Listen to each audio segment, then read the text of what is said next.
reaction is the acid-base equilibrium. Okay, so this is reaction 1. What you guys are going to be doing is you're going to take bromothionyl blue. Okay, and bromothionyl blue is an indicator.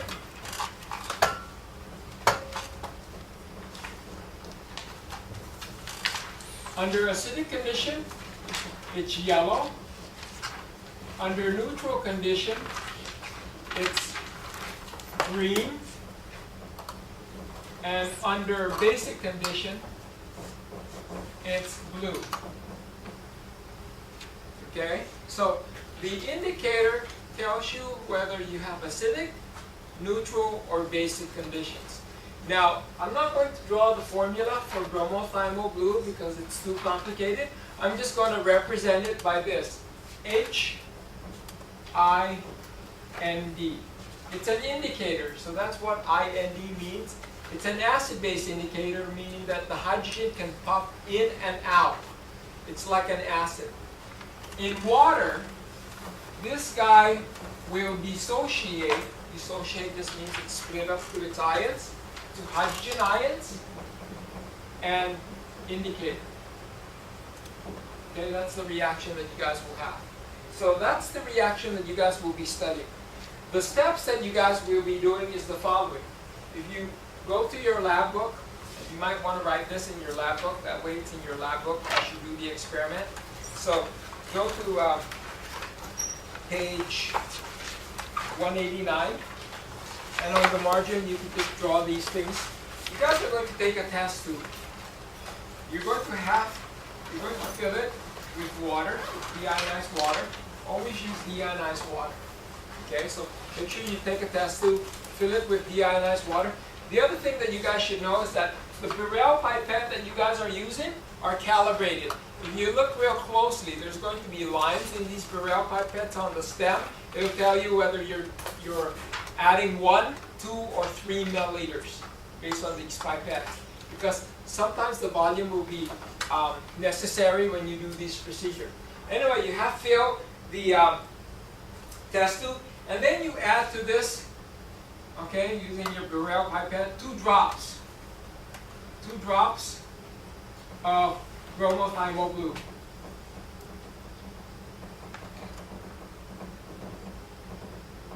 At this point, once you have this test tube, you actually have this equilibrium. In here, you've got the bromothionyl blue in water, and it's doing this. Sometimes some of the bromothionyl blue is actually separating, but mostly it's going to be in this form. Pay attention to the color, because the color will tell you whether or not you've got an acidic solution, a neutral solution, or a blue solution. At this point, you should have a neutral solution. It should be slightly green. Okay? And then what you guys are going to be doing next is you're going to take that test tube, and then you're going to be adding, using a Burrell pipette, some sodium hydroxide, 0.1 molar. And all these chemicals are under the hood, so you just draw from that. And you add sodium hydroxide until you see a change. What do I mean by change? You see some color change of that solution. This thing will change color on you. Okay? And hopefully it'll turn blue. Which means that now you've caused this equilibrium to shift. Why? Because what type of chemical is sodium hydroxide? It's an acid or it's a base? And what does base like to react with? So you can see right away that if you add a hydroxide to this reaction of equilibrium, what should it do to one of these chemicals? Neutralize it? Which chemical do you think it is? Which chemical do you think that OH will react with? Will it react with this, or this? Remember that your solution is going to have some of the indicator that is not dissociated, that is intact, some of the acid, some of the anion. Because this thing will split up. Some of it will split up, some of it will stay intact. When you add the hydroxide, what should it do?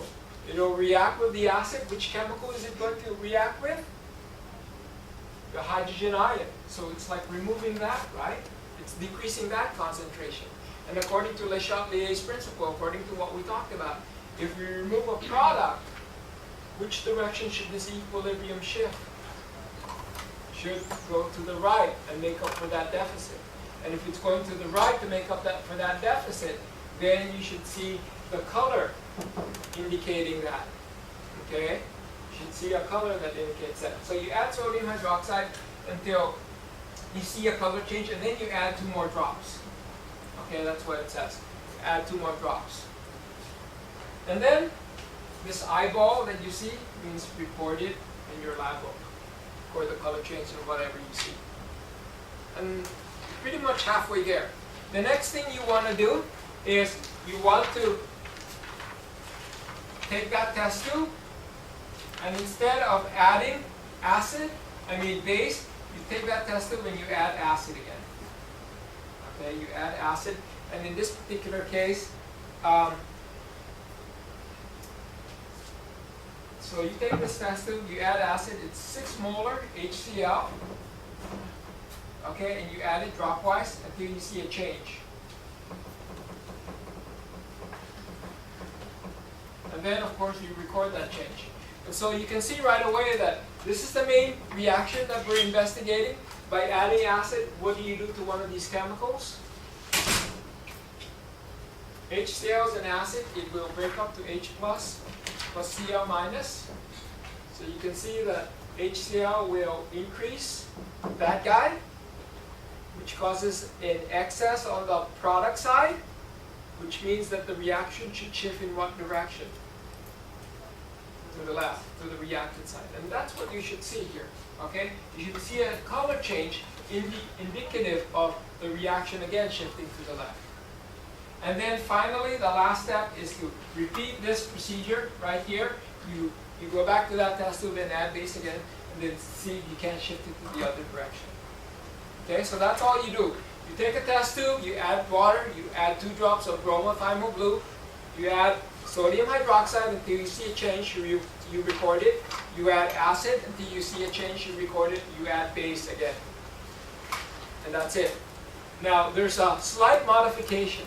If you take a look at procedure 1F, it says carry out the experiment so that you can determine its thermicity. Thermicity just means, is it exothermic or is it endothermic? Okay?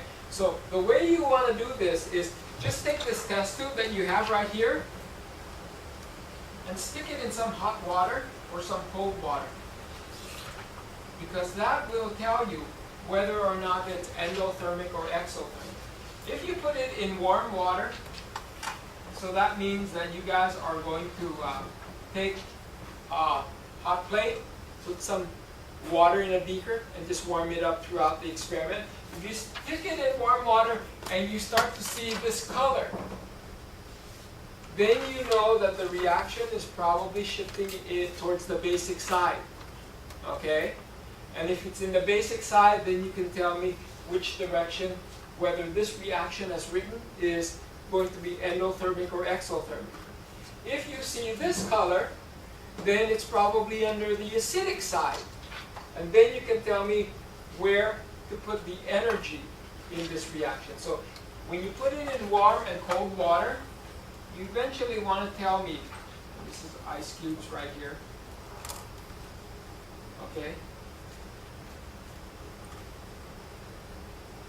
You eventually want to tell me whether the reaction is endothermic or exothermic. And the best way to do that is just take the chemical reaction and stick it in hot or cold water and see what happens, what you observe. Does it turn more blue? Does it turn green? Or does it turn yellow? And then you can put this in the waste. Then you can put this in the waste. Okay? And then we're done with this part. Okay? Part 2. You always want to write the reaction of interest because you want to know what's going on. This particular reaction is zinc ions, aqueous, plus hydroxide, ions, aqueous, goes to zinc hydroxide. Okay, in this particular case, it's a solid. And the solid is a white precipitate. It's a white precipitate. These are colorless. So when you see a test tube that is colorless, it basically tells you it's predominantly these chemicals. When you see a test tube that has a white cloudy tinge to it, or even a white precipitate, you can essentially say it's dominated by these chemicals. These chemicals will all be in the mixture. Don't get me wrong, okay? These chemicals will all be in there. Zinc ions, hydroxide ions, and zinc hydroxide. But again, the observation that you have tells you which chemicals is in the majority. If there's white precipitate, this is the majority. If it's colorless, these are the majority. But they're all in there. So this is what you guys are going to be doing. First, you're going to take a test tube, and then you're going to add to that test tube about 20 drops. 20 drops of zinc nitrate. Now, if you don't want to count 20 drops, just add 1 millimeter. 20 drops is about 1 milliliter. Okay? And you know how to add 1 milliliter because these things are calibrated. There's a mark right here. You draw it up to that mark, 1 milliliter, and then you just add all those into this test tube. And that's zinc nitrate. The chemical that you're adding is zinc nitrate aqueous. Now the nitrate, if you guys remember from chapter 6 or stoichiometry, is going to be a spectator ion. It's not going to be involved in this equilibrium. You only want the zinc from this chemical. You want it to come out as zinc ions. Okay? So that's the first thing that you will do. And then in 2B, this is 2A, procedure 2A.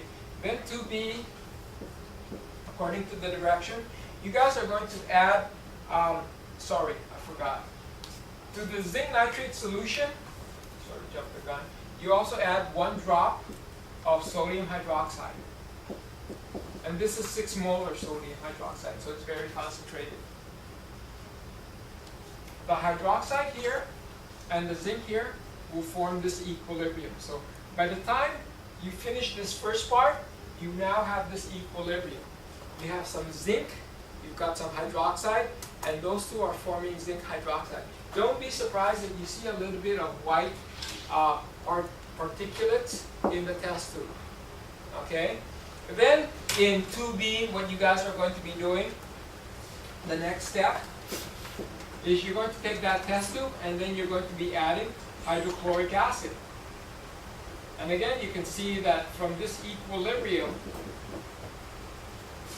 the hydrochloric acid is going to attack that. Okay? So you add 6 molar hydrochloric acid dropwise. Dropwise just means that you keep adding to this solution until you see a change. Okay? And hopefully, this stuff that you see initially will change when you start adding hydrochloric acid. And then you can put that, and you can put that on the waste because you're done with that procedure. Okay? The next step is to prepare a second solution. In fact, do 2 of these in the beginning. Okay? 2 of these in the beginning, where you take some zinc nitrate and you add 1 drop of sodium hydroxide. So you have 2 test tubes of this guys. One of them you add hydrochloric acid. The second one you add sodium hydroxide.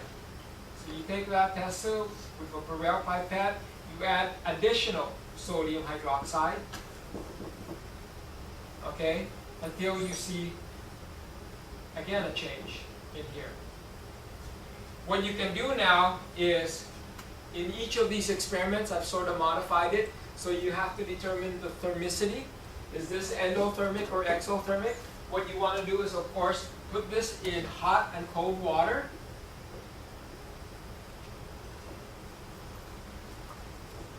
And see what happens to those solutions in hot and cold water. Okay? If in hot water you get more white precipitate, that means that the reaction is endothermic. If in hot water you see the white precipitate disappears, that means that the reaction is exothermic. Because if it was exothermic, adding more energy, increasing the temperature, would drive the reaction in that direction. So you can see why you want to modify the experiment by putting these last tests before you get rid of it in the waste container. You put it in hot and cold water. That way you know whether it's endothermic or exothermic. And that's because the post-lab questions will ask you, or some of the questions in the lab will ask you, what is the thermicity? Is this reaction endothermic or exothermic? And this is the way you can determine that. Do the experiment, look at the results, and then draw conclusions from that result. You're done with this part. Okay? This part's pretty straightforward. You just add zinc nitrate, add some acid, add some base, and then you're done. Let's take a look at part 3. For part 3, you guys are looking at this reaction. Like I said, the procedures are not difficult. You just have to make sure that you understand what you are doing. You guys are going to be using one of these, big fat syringe. Okay? Now, if you try to draw this out, you can't. And the reason why is there's a vacuum in here. You have to remove the cap. Now you can draw it out. Okay? And you're going to have to remove it so you can add some 7-Up. About 15 milliliters. That's all you need. You add 7-Up, you close it up so that it doesn't leak. Okay? Actually, don't close it up yet, because there's going to be some air gaps here. So what you want to do is you want to put the syringe back like that, and then tap it, and then draw it up so that the liquid is right to the top. There's always going to be bubbles because these things are carbonated. But you want to make sure that you don't have any air gaps down here. Click it, and then put the cap back on. Okay? And this is the equilibrium that you guys are studying. You're going to look at carbonic acid, H2CO3, which again is the main acid in your carbonated beverage. And you're going to be looking at that equilibrium. This guy breaks down to water, liquid, and carbon dioxide gas. Now, hopefully you guys remember when I was talking to you last week that some reactions are sensitive to pressure based on the fact that you change the pressure by changing the volume in which it's contained, especially gas. Whenever you have chemicals in the gas phase, those chemicals are always going to be sensitive to pressure. If you look at this reaction, we have an aqueous, a liquid, and a gas here. So which side in this reaction is sensitive to gas? Is it the reactant or the product? It's the product, so we would put P right here. And we can see that if we increase the pressure by decreasing the volume, you're putting a stress on the product, the equilibrium should shift to the left. If you decrease the pressure by increasing the volume, okay, you decrease the pressure by drawing this out, and then it's like removing the pressure here. And so there's a deficit in this side. In order to make up for that decrease in pressure, the reaction has to give you more carbon dioxide. It has to make up for that deficit. So that's the equilibrium that we're studying. We're either increasing the pressure or decreasing the pressure. And because we know that carbon dioxide is in the product side, that's the side that's going to be affected. So, in this particular experiment, like I said, you first take your syringe, you remove the cap, you tip it, you remove the plunger, okay? And then you fill it with 7-Up to about 15 milliliters. You want to fill it with 7-Up. They say tonic water, but we don't have tonic water, we have 7-Up, so you want to fill that.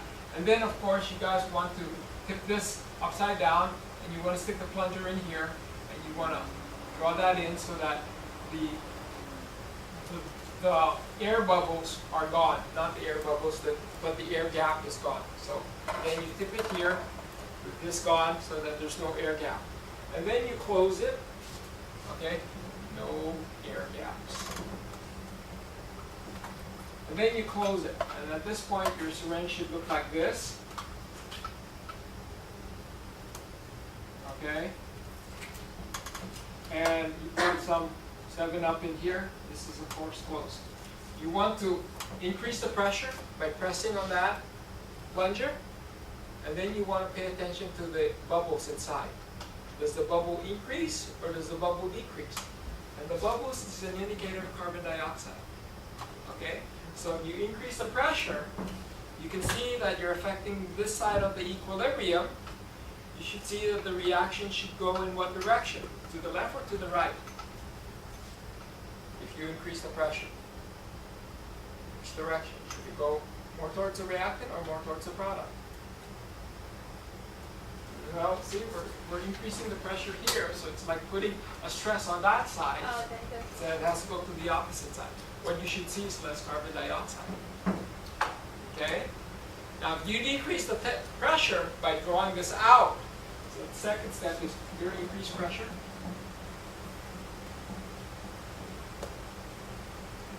Second step is to now do the same thing. Okay? And now you sort of draw out the plunger so that you decrease the pressure. And you make your observation here on the bubbles. Then you can tell me whether or not the reaction shifts to the right or to the left. Finally, what you want to do is you want to stick this in hot and cold water again.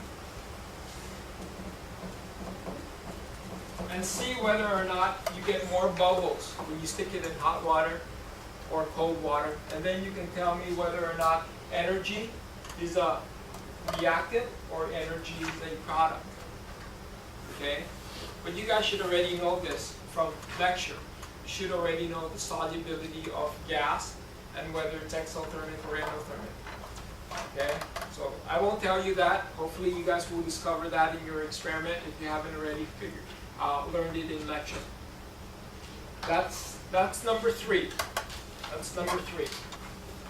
In number 4, what you guys are going to be doing is you're going to take ammonium chloride. It's the same chemical that we generated. Remember that rings of gases when I took the hydrochloric acid and the ammonia and I put it together and made that puff of smoke? Well, that, if you put it in water, will give you a white precipitate. Okay? Ammonium chloride. So this is the reaction that we are looking at. Ammonium chloride, solid, is going to break down to ammonium ions because now we're in aqueous solution plus chloride ions. Okay? So this is a solid, these are aqueous. And what you guys are going to be doing is you're going to take a test tube and you're going to add about 3 milliliters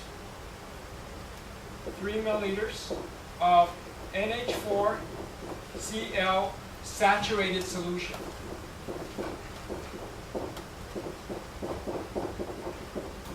Okay? And these things have, at the very top, I think these things have a max of 3 milliliters. Okay, so you want to draw about 3 milliliters and then you want to put it in your test tube. Okay, and this is a saturated solution, which means that we already have this equilibrium. Okay? This equilibrium is for a saturated solution.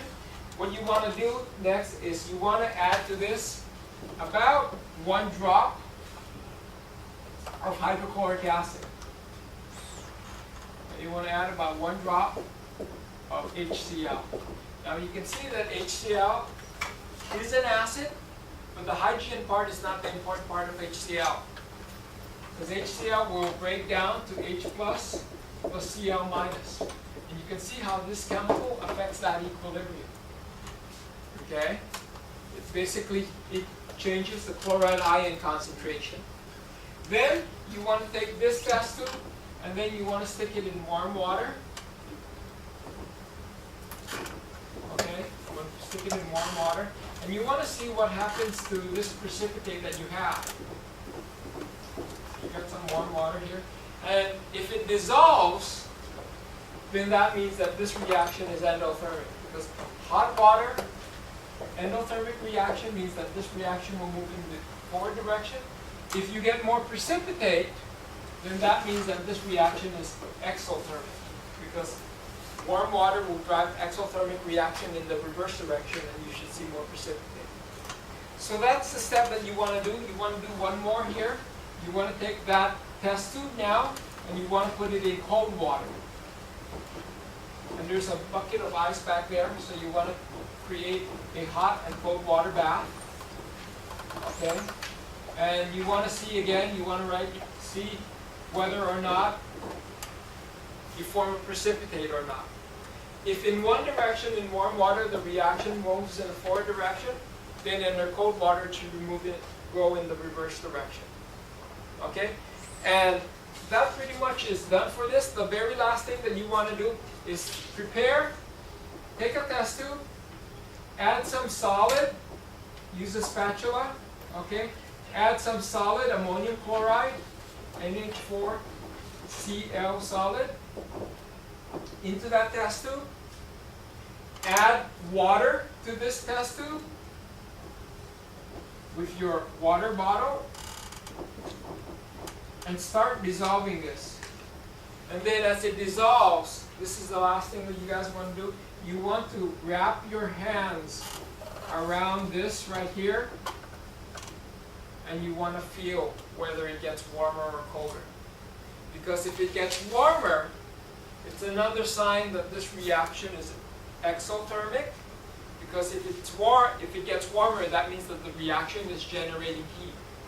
On the other hand, if it's cold, it means that the energy from your hand is being drawn away. So that's why it feels cold to your hand, and the energy is going into this reaction to cause this reaction to occur. So by just feeling whether the reaction gets warm or cold, you can actually state whether this reaction is endothermic or exothermic. Again, when it's warm, it's exothermic. When it's cold, it's endothermic. And that's it with this particular step. Okay? That's all you need to do. When you're done with this, put all the waste in the waste container. And you're done with this experiment, you need to, of course, answer the pre-lab, post-lab questions, and write down your observations. Are there any questions on this?